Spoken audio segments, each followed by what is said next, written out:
Bismillahirrahmanirrahim. Assalamu alaikum wa barakatuh, chers frères et sœurs fillah. Nous sommes ici sur le site de la coopérative de Médédjounou. Nous avons réalisé le projet Fondation Vent-Baudouin de gestion responsable des eaux dans l'agriculture familiale. Donc c'est un projet qui a été réalisé dans le cadre de financement du fonds Amélie et Elisabeth Amélie, pardon. Donc c'est un projet qui consistait à quoi? D'abord à réaliser un forage que vous voyez ici derrière. Ce forage par contre n'était pas financé par le fonds Elisabeth et Amélie, mais était bien financé donc, par un collectif de donateurs de la région liégeoise. C'est le prix Nino Makasinga dont nous reparlerons plus tard. Et également la communauté musulmane de France et de Belgique a aussi financé 600 arbres qui seront replantés ici dans l'idée de lutter contre la déperdition. Donc, ce que vous voyez ici, il n'y a plus d'arbres et donc l'humidité a tendance à s'évaporer. Donc on va réaliser des paillages, mais on va aussi mettre des arbres pour créer de l'ombre qui vont maintenir ici l'eau sur place. Alors par contre, qu'est-ce qui a été financé par le projet de la Fondation Vent-Baudouin?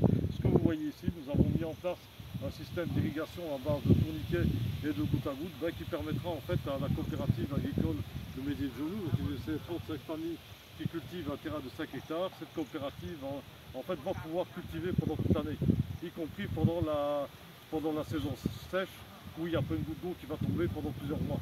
Évidemment, c'est une perte de revenus pour les gens, une perte aussi pour leur alimentation ici. Ils pourront cultiver toute l'année, ils vont pouvoir augmenter leurs revenus. Évidemment, ce réseau est connecté au puits 158 Nino Makasinga.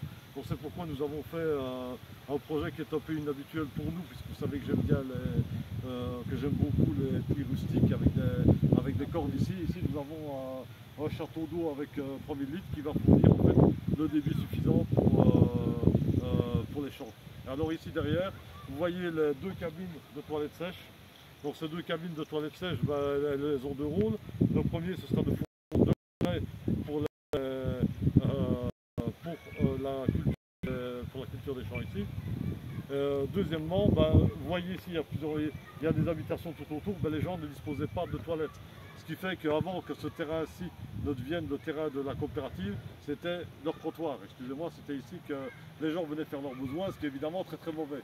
Ici plus bas, on a une zone humide, la nappe phréatique est très basse, très haute, excusez-moi. Ici, on a 3 de 25 mètres pour obtenir de l'eau.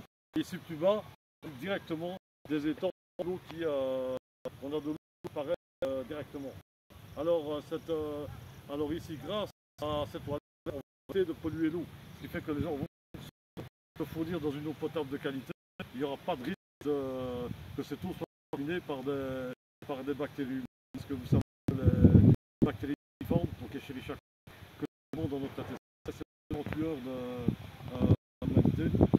Elle tue des millions de personnes par jour. Donc c'est autre chose que d'autres épidémies dont on ne peut pas dire le nom, qui font la une de l'actualité. Donc voilà. Donc voici un peu l'essence du projet. D'ici à mon avis une grosse demi-heure, Inch'Allah, nous procéder à la de 7 ans. Je vous dis à tout à l'heure.